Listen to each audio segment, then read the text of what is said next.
Hello കൂട്ടുകാരെ, welcome. അപ്പം നമ്മൾ കെമിസ്ട്രി ഓഫ് ചേഞ്ചസ്, മാറ്റങ്ങളുടെ രസതന്ത്രം ആയിരുന്നു പഠിച്ചുകൊണ്ടിരുന്നത്. നമ്മൾ പാർട്ട് 1 ഓൾറെഡി അപ്ലോഡ് ചെയ്തിട്ടുണ്ട്. നമ്മൾ 8ാം ക്ലാസ്സിലെയാണ് കെമിസ്ട്രി ഓഫ് ചേഞ്ചസ് എന്ന് പറയുന്ന ചാപ്റ്റർ. മാറ്റങ്ങളുടെ രസതന്ത്രം ബേസിക് സയൻസിലെ 4ാമത്തെ ചാപ്റ്ററും നമ്മുടെ രസതന്ത്രം അല്ലെങ്കിൽ കെമിസ്ട്രിയിലെ ഫസ്റ്റ് ചാപ്റ്ററും ആണ് ഇത്. അപ്പം നമുക്ക് ബാക്കി നോക്കാം. We have seen that particles are very close to each other in solid state. നമ്മൾ കണ്ടായിരുന്നു കണികൾ എങ്ങനെയായിരുന്നു ഖരാവസ്ഥയിൽ ഇരിക്കുന്നത്, അടുത്തടുത്ത്. കണികൾ വളരെ അടുത്ത്. Particles are very close to each other solid state, ഖരാവസ്ഥയിൽ അല്ലേ.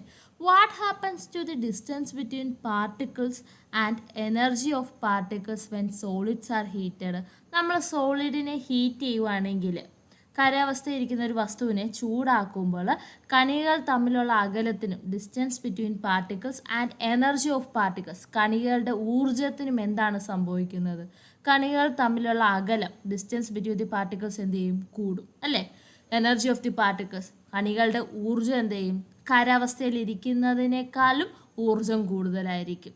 സോളിഡ് സ്റ്റേറ്റിൽ ഇരിക്കുന്നതിനേക്കാളും ഊർജം, എനർജി ഓഫ് പാർട്ടിക്കിൾസ് കൂടുതലായിരിക്കും, കണികളുടെ ഊർജം കൂടുതലായിരിക്കും.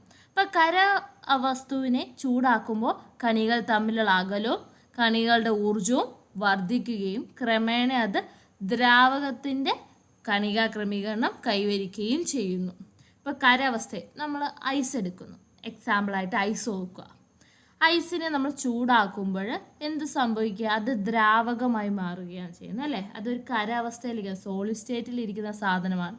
അപ്പം അത് ചൂടാക്കുമ്പോഴത്തേക്ക്, ഹീറ്റ് ചെയ്യുമ്പോഴത്തേക്ക് അത് ദ്രാവക അവസ്ഥയിൽ, ലിക്വിഡ് അവസ്ഥയിലേക്കാണ് പോകുന്നത് അല്ലേ.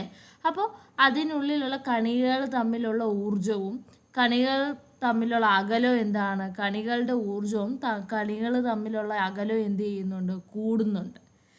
പാർട്ടിക്കിൾസ് തമ്മിലുള്ള ഡിസ്റ്റൻസും അവരുടെ എനർജിയും എന്ത് ചെയ്യുന്നുണ്ട്? ഇൻക്രീസ് ചെയ്യുന്നു. അങ്ങനെ സോളിഡ് ഹീറ്റ് ചെയ്യുമ്പോൾ പാർട്ടിക്കിൾസ് തമ്മിലുള്ള ഡിസ്റ്റൻസും എനർജിയും കൂടി വർദ്ധിച്ച് ഗ്രാജുവലി അതെന്താണ്? ലിക്വിഡിൻ്റെ കണികാ ക്രമീകരണം കൈവരിക്കുകയും ചെയ്യുന്നു. ലിക്വിഡിൻ്റെ പാർട്ടിക്കിൾ അറേഞ്ച്മെൻറ്റ് അറ്റൈൻ ചെയ്യുകയും ചെയ്യുന്നു. അപ്പം നമ്മളൊരു ഖരമായിരിക്കുന്ന ഒരു വസ്തു ദ്രാവകമാവുമ്പോൾ, സോളിഡായിരിക്കുന്ന ഒരു വസ്തു ലിക്വിഡ് ആവുമ്പോൾ ചൂടിനെ വലിച്ചെടുത്ത് അല്ലെങ്കിൽ ഹീറ്റിനെ അബ്സോർബ് ചെയ്ത് അല്ലെങ്കിൽ ചൂടുന്ന താപത്തെ ആഗിരണം ചെയ്തിട്ടാണ് സോളിഡായിരിക്കുന്ന ഐസ് നമ്മൾ ചൂടാക്കുമ്പോൾ ആ ചൂടിനെ വലിച്ചെടുത്താണ് അത് ദ്രാവകമാവുന്നത്, ലിക്വിഡാവുന്നത്. അതിന് ശേഷം അത് വാതകമായി മാറുന്നത് എങ്ങനെ തന്നെയാണ്? ഈ ചൂടിനെ നല്ല രീതിയിൽ വലിച്ചെടുത്ത് താപത്തെ നല്ല രീതിയിൽ ആഗിരണം ചെയ്താണ് ഇത് വാതക രൂപത്തിലും ഗ്യാസ് ഫോമിലും ആയി മാറുന്നത്. When liquids R heated gradually they become gases.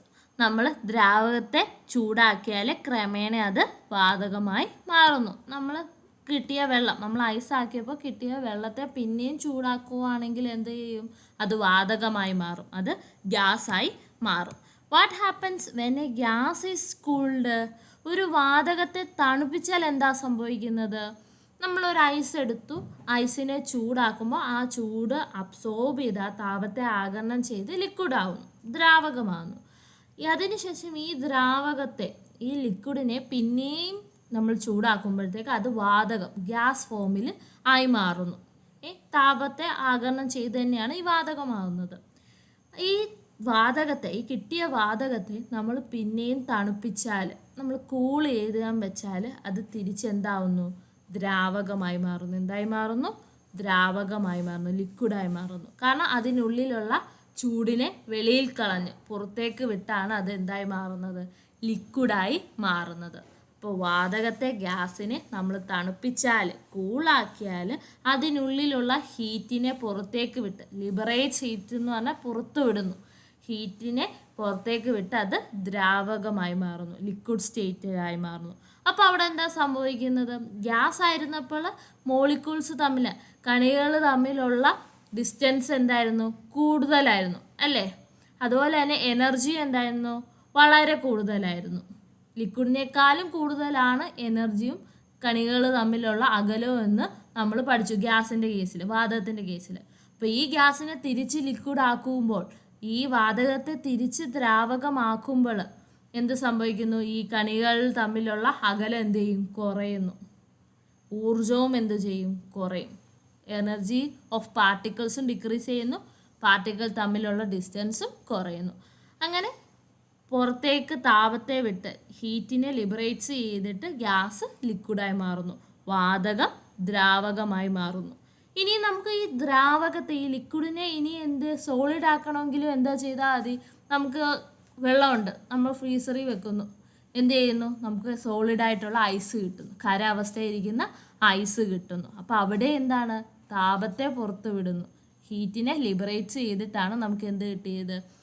ഖരാവസ്ഥയിലുള്ള ആ ഐസ് കിട്ടിയത്, അല്ലെങ്കിൽ ആ ഖരം വസ്തു കിട്ടിയത്, അല്ലെങ്കിൽ ആ സോളിഡ് സബ്സ്റ്റൻസ് കിട്ടിയത്. അപ്പം ഗ്യാസിനെ ലിക്വിഡാക്കാൻ അതിലുള്ള താപത്തെ പുറത്തുവിടുന്നു, ഹീറ്റിനെ ലിബറേറ്റ് ചെയ്യുന്നു.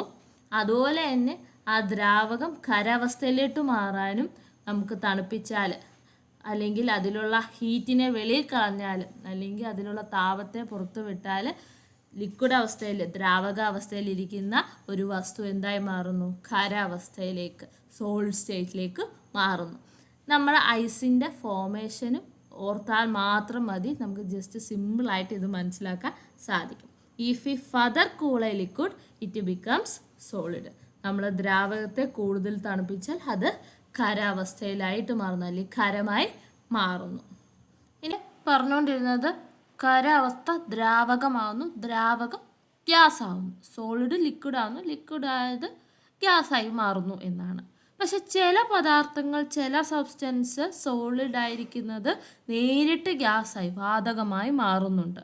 അതായത് ഈ കർപ്പൂരം, കാംഫർ, നാഫ്തലിൻ, പാറ്റാഗുളിക, ഇതൊക്കെ നിങ്ങൾ കണ്ടിട്ടില്ലേ? ഇവരൊക്കെ എന്താണ്? സോളിഡ് സബ്സ്റ്റൻസ് ആണ്. നമ്മൾ കർപ്പൂരമൊക്കെ കത്തിച്ചിട്ടില്ല, അത് ഡയറക്റ്റ്ലി എന്തായിട്ടാണ് മാറുന്നത്? ചൂടാക്കുമ്പോൾ വാതകമായി, ഗ്യാസസ് ആയിട്ടാണ് മാറുന്നത്.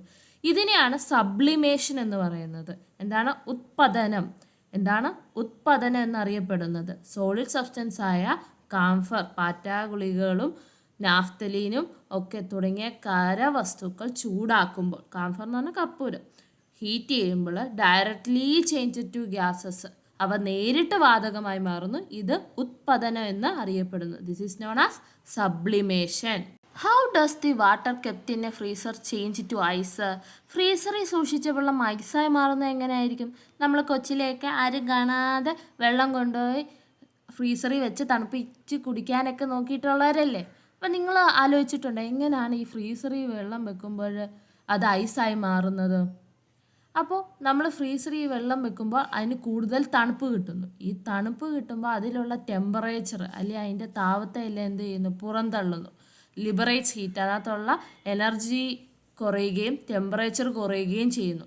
അങ്ങനെ ജലതന്മാത്രകൾ തമ്മിലുള്ള എനർജി നഷ്ടപ്പെടുമ്പോൾ, ഊർജം നഷ്ടപ്പെടുമ്പോൾ കണികളെല്ലാം കൂടെ ചേർന്ന് അടുക്കി വെച്ചിരിക്കുന്ന പോലെ അവർ ചേർന്നിരിക്കും. അവരെല്ലാം കൂടെ ഒരുമിച്ച് ക്ലോസ് ആയിട്ടിരിക്കും.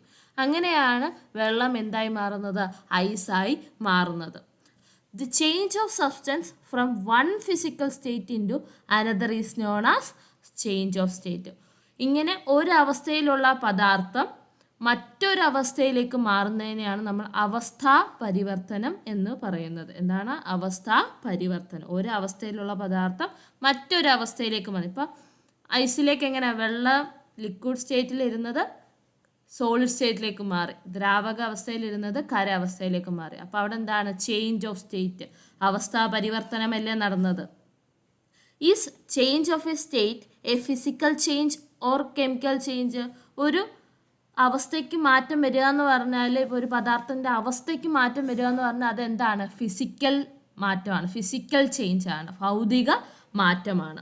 വെള്ളമായിരുന്നത് ഐസായി, ഖരാവസ്ഥയിലായി മാറി എന്ന് പറയുമ്പോൾ അതിൻ്റെ ഫിസിക്കൽ സ്റ്റേറ്റ് ആണ് മാറിയത്, അല്ലേ? ഫിസിക്കൽ, ഭൗതിക അവസ്ഥയാണ് മാറിയത്. അപ്പോൾ അതെന്താണ്? ഒരു ഭൗതിക മാറ്റമാണ്, ഫിസിക്കൽ ചേഞ്ച് ആണ്. Which form of energy is absorbed or liberated during the change of state?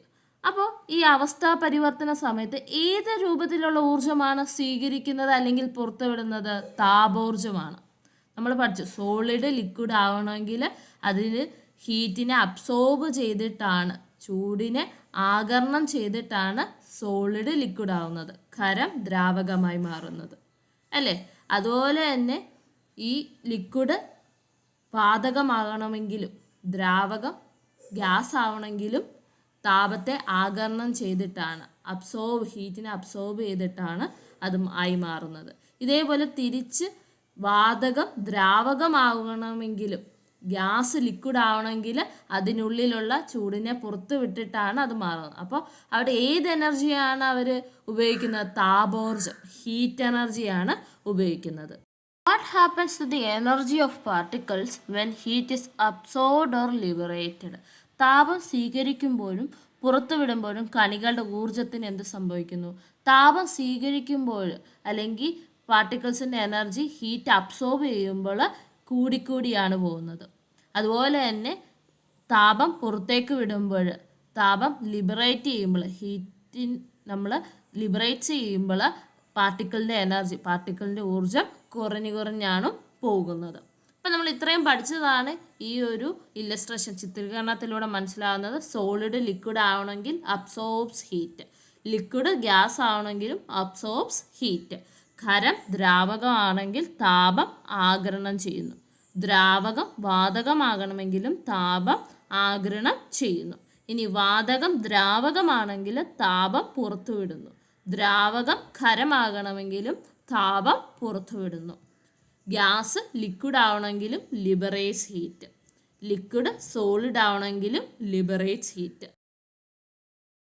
Next is chemical changes and energy change, രാസമാറ്റങ്ങളും ഊർജ്ജമാറ്റങ്ങളും. Place some potassium permanganate crystals on a tile and pour glycerine in the middle. Record your observation. ഒരു ടൈലിന് മുകളിലായി അല്പം potassium permanganate തരികൾ വെച്ച ശേഷം അതിൻ്റെ നടുവിലായി അല്പം ഗ്ലിസറിൻ ഒഴിക്കുക. നിരീക്ഷണം രേഖപ്പെടുത്തുക. അപ്പോൾ ഇവിടെ ഒരു ചൈന ഡിഷിലാണ് പൊട്ടാസ്യം പെർമാംഗനേറ്റ് എടുത്തിരിക്കുന്നത്. ആ പൊട്ടാസ്യം പെർമാംഗനേറ്റിൻ്റെ നിറം, കളർ എന്ന് പറയുന്നത് നല്ല കടുത്ത പർപ്പിൾ നിറമാണ്, ഡാർക്ക് പർപ്പിൾ കളറാണ് പൊട്ടാസ്യം പെർമാംഗനേറ്റിൻ്റെ കളറ്. അതിലേക്ക് നടുവിലായിട്ട് ഗ്ലിസറിൻ ഒഴിക്കുന്നത് നിങ്ങൾക്ക് കാണാൻ സാധിക്കും. ഇങ്ങനെ ഗ്ലിസറിൻ ഒഴിക്കുമ്പോഴത്തേക്ക് അവിടെ പൊട്ടാസ്യം പെർമാംഗനേറ്റും ഗ്ലിസറിനും കൂടെ പ്രവർത്തിച്ച് ഒരു വൈറ്റ് സ്മോക്കും വെളുത്ത പുകയും അതുപോലെ തന്നെ പെട്ടെന്ന് തീ കത്തുന്നതായിട്ടും നിങ്ങൾക്ക് കാണാൻ സാധിക്കും അല്ലേ. അപ്പോൾ ഇത് പ്രവർത്തിച്ചതിൻ്റെ ഫലമായാണ് അവിടെ വെളുത്ത പുകയും വൈറ്റ് സ്മോക്കും ഉണ്ടായതായിട്ട് കാണാൻ സാധിക്കുന്നത്. ഇപ്പോൾ ഈ പൊട്ടാസ്യം പെർമാംഗനേറ്റിൻ്റെ തരികൾ പ്രവർത്തനത്തിന് മുമ്പ് ഡാർക്ക് പർപ്പിൾ നിറമായിരുന്നു. പ്രവർത്തനത്തിന് ശേഷം അതൊരു ഗ്രേ കളറിലുള്ള ഒരു വസ്തുവായി മാറി. അപ്പോൾ is the colour of potassium permanganate same before and after the reaction? പ്രവർത്തനത്തിന് ശേഷം പൊട്ടാസ്യം പെർമാംഗനേറ്റിൻ്റെ നിറം തുടക്കത്തിലേതുപോലെ തന്നെയായിരുന്നോ? അല്ല, നോ. അടുത്ത റിയാക്ഷൻ നോക്കാം. Take water in 2 beakers and add 2 or 3 crystals of fresh potassium permanganate into one of them and 2 or 3 crystals of the product obtained in the second beaker. Record the difference. 2 ബീക്കറുകളിൽ ജലമെടുത്ത് ഒന്നിൽ പ്രവർത്തനത്തിന് മുമ്പുള്ള potassium permanganate 2-3 തരിയും അടുത്തതിൽ പ്രവർത്തന ശേഷം ലഭിച്ച ഉൽപ്പന്നത്തിൻ്റെ 2-3 തരിയും ചേർക്കുക. വ്യത്യാസം രേഖപ്പെടുത്തുക. പൊട്ടാസ്യം പെർമാംഗനേറ്റ് വാട്ടറിലേക്ക് ആഡ് ചെയ്യുമ്പോൾ ഉള്ള കളറാണ് നിങ്ങൾക്ക് ഈ കാണാൻ സാധിക്കുന്നത്. അപ്പോൾ പൊട്ടാസ്യം പെർമാംഗനേറ്റ് ബീക്കറിലേക്ക് 2-3 തരികൾ ഇട്ടപ്പോൾ ആ കളർ നമ്മൾ കണ്ടു അല്ലേ. ഇതിൻ്റെ മുന്നിലത്തെ വീഡിയോ നിങ്ങൾക്ക് കാണാൻ സാധിക്കും. അതുപോലെ തന്നെ ഇവിടുത്തെ പ്രവർത്തനത്തിൻ്റെ ഫലമായി നമുക്ക് കിട്ടിയത് ഒരു ചാര കളറിൽ, ഒരു ഗ്രേഷ് കളറിലെ പ്രൊഡക്റ്റാണ്. അപ്പം അത് നമ്മൾ വെള്ളത്തിലേക്ക് ആഡ് ചെയ്യുമ്പോൾ എന്താണ്, വേറൊരു കളറാണ് ലഭിക്കുന്നത്. അപ്പം നമുക്ക് മനസ്സിലായി അവിടെ എന്ത് സംഭവിച്ചു. അവിടെ ഒരു പുതിയതായിട്ടൊരു പ്രൊഡക്റ്റ് ഗ്ലിസറിനും പൊട്ടാസ്യം പെർമാംഗനേറ്റും തമ്മിൽ ആഡ് ചെയ്തപ്പോൾ ഉണ്ടായെന്ന് നമുക്ക് മനസ്സിലാക്കാൻ സാധിച്ചു അല്ലേ. അപ്പോൾ ഇതെന്ന് പറയുന്നത് എന്താണ്, ഒരു രാസമാറ്റമാണ്. പുതിയൊരു പദാർത്ഥം ഉണ്ടാവുകയല്ലേ ചെയ്തത്, ന്യൂ സബ്സ്റ്റൻസ് ഫോം ചെയ്യുകയല്ലേ ചെയ്തത്. അപ്പോൾ അതെന്താണ്, ഒരു കെമിക്കൽ ചേഞ്ചാണ്. അപ്പോൾ ഇവിടെ ആരാണ് റിയാക്റ്റൻസ്, ആരാണ് പ്രൊഡക്ട്സ്? നമ്മൾ ഒരു രാസപ്രവർത്തനം നടത്താൻ വേണ്ടി ഉപയോഗിക്കുന്ന ആൾക്കാരെയാണ് നമ്മൾ എന്തെന്ന് വിളിക്കുന്നത്, അഭികാര്യങ്ങൾ, റിയാക്റ്റൻസ് എന്ന് വിളിക്കുന്നത്. അതുപോലെ തന്നെ ഇവർ രണ്ടുപേരും പ്രവർത്തിച്ച് നമുക്ക് കിട്ടുന്ന ആളിനെയാണ് നമ്മൾ പ്രൊഡക്ട്സ്, ഉൽപ്പന്നങ്ങൾ എന്ന് പറയുന്നത്. ഓക്കെ, ഇപ്പോൾ the substance which take part in A chemical reactions R known as reactance. ഒരു രാസപ്രവർത്തനത്തിൽ പങ്കെടുക്കുന്ന പദാർത്ഥങ്ങളെയാണ് നമ്മൾ അഭികാര്യങ്ങൾ എന്ന് വിളിക്കുന്നത്, റിയാക്റ്റൻസ് എന്ന് വിളിക്കുന്നത്. അതുപോലെ തന്നെ പുതുതായി ഉണ്ടാകുന്ന പദാർത്ഥങ്ങൾ and the substance formed are known as products, ഉൽപ്പന്നങ്ങൾ എന്നും അറിയപ്പെടുന്നത്. ഇപ്പോൾ ഒരു രാസപ്രവർത്തനത്തിൻ്റെ സമവാക്യം എഴുതുവാണെങ്കിൽ, കെമിക്കൽ ഇക്വേഷൻ എഴുതുവാണെങ്കിൽ നമ്മൾ ഇങ്ങനെയൊക്കെ എഴുതിയ സമവാക്യങ്ങൾ, കെമിക്കൽ ഇക്വേഷൻസ് ഒക്കെ കണ്ടിട്ടുണ്ട്. അപ്പോൾ ഈ ആരോയ്ക്ക് മുമ്പിലായി കിടക്കുന്ന ആൾക്കാരെയാണ് നമ്മൾ അഭികാര്യങ്ങളെന്ന്, റിയാക്റ്റൻസ് എന്ന് വിളിക്കുന്നത്. ഈ ആരോ കയ്യിൽ കിട്ടുന്ന ആളതിനെയാണ് നമ്മൾ പ്രൊഡക്ട്സ്, ഉൽപ്പന്നങ്ങൾ എന്ന് വിളിക്കുന്നത്. അപ്പോൾ ഇനി ഒരു കെമിക്കൽ ഇക്വേഷൻ കണ്ട, സമവാക്യം കണ്ടാൽ മനസ്സിലാക്കുമല്ലോ ആരാണ് റിയാക്റ്റൻസ്, ആരാണ് ഉൽപ്പന്നങ്ങൾ, പ്രൊഡക്ട്സ് എന്ന് മനസ്സിലാക്കാമല്ലോ. അപ്പോൾ ഈ ആരോയ്ക്ക് മുന്നിലായി കിടക്കുന്ന ആൾക്കാർ, ഇപ്പോൾ ഇവിടുത്തെ ഒരു ജസ്റ്റ് ഒരു എക്സാമ്പിളാണ് A+B=C എന്ന് പറഞ്ഞേക്കുന്നത്. അപ്പോൾ ഇവിടുത്തെ അഭികാര്യങ്ങൾ, റിയാക്റ്റൻസ് എന്ന് പറയുന്ന ആരൊക്കെയാണ്? എയും ബിയുമാണ്. അപ്പോൾ ഇവിടുത്തെ പ്രൊഡക്റ്റ്, ഉൽപ്പന്നങ്ങൾ എന്ന് പറയുന്ന ആരാണ്? സി ആണ്. മുകളിലത്തെ എക്സ്പെരിമെൻറ്റിൽ ആരാണ് അവിടുത്തെ റിയാക്റ്റൻസ് എന്ന് പറയുന്നത്? പൊട്ടാസ്യം പെർമാംഗനേറ്റും ഗ്ലിസറിനുമാണ് ആരെന്ന് പറയുന്നത്? അഭികാര്യങ്ങൾ എന്ന് പറയുന്നത്. ഇനി നമുക്ക് കുറച്ച് കെമിക്കൽ റിയാക്ഷൻസ്, രാസപ്രവർത്തനങ്ങളാണ് പഠിക്കാനുള്ളത്. ആദ്യത്തെ എന്ന് പറയുന്നത് തെർമോ കെമിക്കൽ റിയാക്ഷൻ, താപരാസ പ്രവർത്തനങ്ങൾ. ഇപ്പോൾ താപരാസ പ്രവർത്തനങ്ങൾ, തെർമോ കെമിക്കൽ റിയാക്ഷൻസ് എന്ന് പറയുമ്പോൾ താപവുമായിട്ട്, ഹീറ്റുമായിട്ട് ബന്ധപ്പെട്ട റിയാക്ഷൻസ്, പ്രവർത്തനങ്ങളാണ് താപരാസ പ്രവർത്തനങ്ങൾ അല്ലെങ്കിൽ തെർമോ കെമിക്കൽ റിയാക്ഷൻസ് എന്ന് പറയുന്നത്. ആദ്യത്തെ ഒരു പരീക്ഷണം നോക്കാം. Take a piece of magnesium in a test tube and add dilute hydrochloric acid into it. ഒരു ടെസ്റ്റ് ട്യൂബിൽ ഒരു കഷ്ണം മഗ്നീഷ്യം എടുത്ത് നേർപ്പിച്ച ഹൈഡ്രോക്ലോറിക് ആസിഡ് ചേർക്കുക. What do you observe? എന്താണ് നിരീക്ഷിച്ചത്? How will you identify the gas formed here? ഇവിടെ ഉണ്ടായ വാതകത്തെ എങ്ങനെ തിരിച്ചറിയാം? നമുക്ക് ആ എക്സ്പെരിമെൻ്റ് ഒന്ന് നോക്കാം. അപ്പോൾ ഈ ടെസ്റ്റ് ട്യൂബിൽ ഹൈഡ്രോക്ലോറിക് ആസിഡ് എടുത്തിട്ടാണ് അത് ആ മഗ്നീഷ്യം ഇട്ടു. മഗ്നീഷ്യത്തിൻ്റെ ഒരു കഷ്ണം ഇട്ടപ്പോൾ അവിടെ ഒരു ഗ്യാസ് പുറപ്പെടുന്നത് കണ്ടോ? ഒരു ഗ്യാസും അല്ലെങ്കിൽ ഒരു വാതകം പുറപ്പെടുന്നതായിട്ട് നമുക്ക് കാണാൻ സാധിക്കും. അതുപോലെ തന്നെ ഈ ടെസ്റ്റ് ട്യൂബിൻ്റെ അടിയിൽ നമ്മൾ പിടിച്ചു നോക്കിയാൽ നല്ലപോലെ നമുക്കൊരു ചൂട്, ഒരു താപം, ഹീറ്റ് നമുക്ക് അനുഭവപ്പെടുകയും ചെയ്യും. അപ്പോൾ ഈ ഗ്യാസ് ഏതാണെന്ന് നമുക്ക് ടെസ്റ്റ് ചെയ്യാൻ വേണ്ടി നമ്മൾ എന്ത് ചെയ്യുന്നു? ഒരു കത്തിച്ച ഒരു ഇൻസെൻസ് സ്റ്റിക്ക് അല്ലെങ്കിൽ ഒരു ചന്ദനത്തിരി കത്തിച്ചത് നമ്മൾ ആ ടെസ്റ്റ് ട്യൂബിൻ്റെ മൗത്തിലേക്ക് വെക്കുമ്പോൾ അതൊരു പോപ്പ് സൗണ്ടോടെ കത്തുന്നതായിട്ട് നമുക്ക് കാണാൻ സാധിക്കും. അപ്പോൾ എന്ത് നിരീക്ഷണമാണ് നിങ്ങൾക്ക് കാണാൻ സാധിച്ചത്? നമ്മൾ കണ്ടു മഗ്നീഷ്യവും നേർപ്പിച്ച ഹൈഡ്രോക്ലോറിക് ആസിഡ്, ഡയലൂട്ട് ഹൈഡ്രോക്ലോറിക് ആസിഡും കൂടെ പ്രവർത്തിപ്പിച്ചപ്പോൾ അവിടെ എന്ത് സംഭവിച്ചു? ഒരു ഗ്യാസ്, ഒരു വാതകം അവിടെ ഉണ്ടായി. ഈ വാതകം ഏതാണെന്ന് അറിയാൻ വേണ്ടി നമ്മൾ കത്തിച്ച ഒരു തീപ്പെട്ടിക്കൊല്ലി ആ ടെസ്റ്റ് ട്യൂബിൻ്റെ വായ്ഭാഗത്ത് ഒരു ബേണിംഗ് മാച്ച് സ്റ്റിക്ക് നമ്മൾ ആ ടെസ്റ്റ് ട്യൂബിൻ്റെ മൗത്തിലേക്ക് കൊണ്ടുവെക്കുമ്പോൾ the gas burns with a pop sound. ആ വാതകം ടപ്പ് എന്ന ശബ്ദത്തോടെ അല്ലെങ്കിൽ പോപ്പ് സൗണ്ടോടുകൂടെ കത്തുന്നതായിട്ട് നമുക്ക് കാണാൻ സാധിക്കും.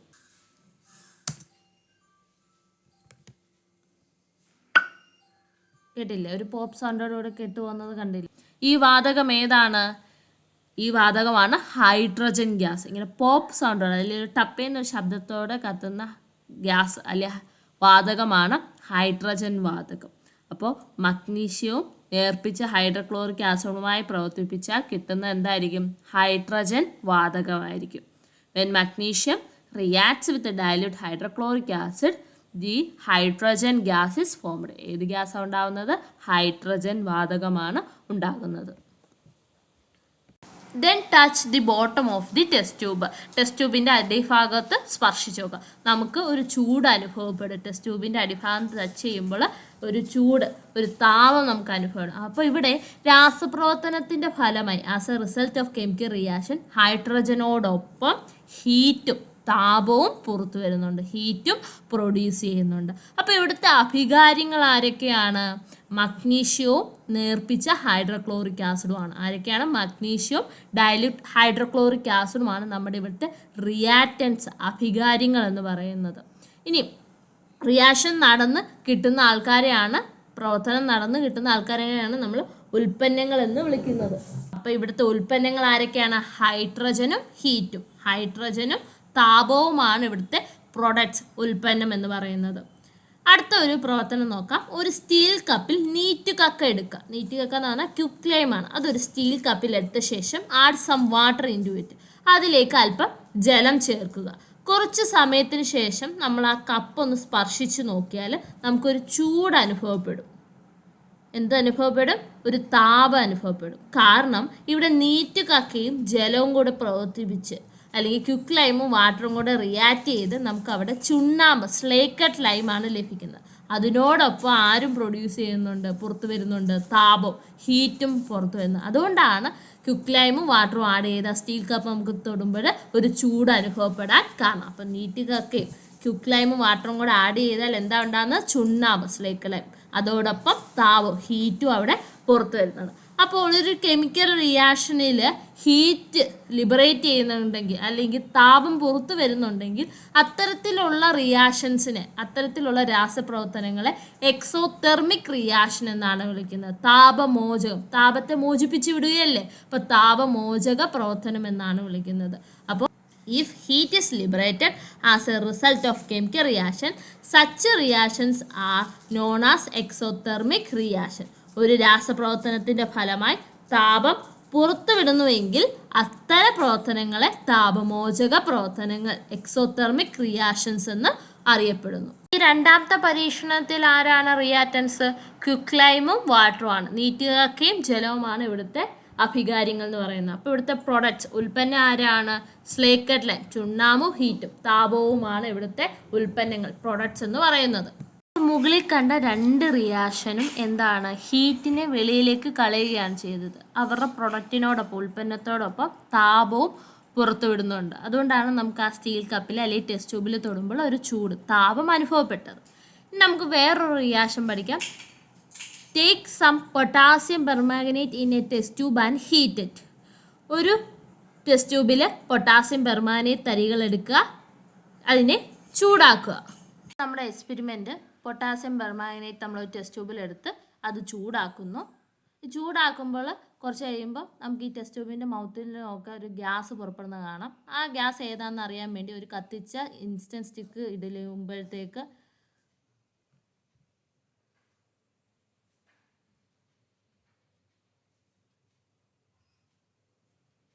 ഇതാണ് നമ്മുടെ എക്സ്പെരിമെൻറ്റ്, ഇതാണ് നമ്മുടെ പരീക്ഷണം. നമ്മൾ ഒരു ടെസ്റ്റ് ട്യൂബിലേക്ക് പൊട്ടാസ്യം പെർമാംഗനേറ്റ് ആഡ് ചെയ്യുന്നു, എന്നിട്ട് അത് കത്തിക്കുമ്പോൾ അവിടെ ഒരു ഗ്യാസ് വാതകം പുറപ്പെടുന്നതായി കാണാൻ സാധിക്കും.